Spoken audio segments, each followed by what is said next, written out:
আমাদের সরকার আর প্রশাসন কি আলাদা? এই প্রশ্ন আজকে উঠেছে।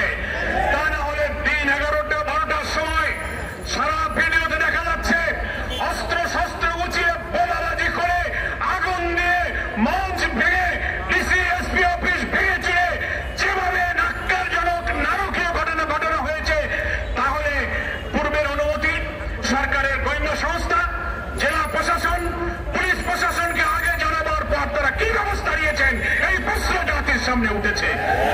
তাহলে কি আমরা সেই আওয়ামী ফ্যাসিবাদী যুগে ভিন্ন মতের সভাকে ভেঙে দেওয়া, বাতিল করা, নিষিদ্ধ করা, মঞ্চ ভেঙে দেওয়ার সেই যুগে আমরা এখনো বসবাস করছি কিনা, এই প্রশ্ন এখন উঠেছে।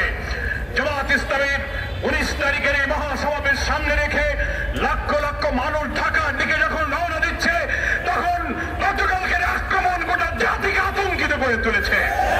আমরা পরিষ্কার সরকারের কাছে দাবি করতে চাই, হামলা হলো তখন পুলিশ প্রশাসন কি করেছে ভিডিওতে জনগণ দেখেছে। ডিসি সাহেবের দায়িত্ব কি ছিল? এসপি সাহেব কি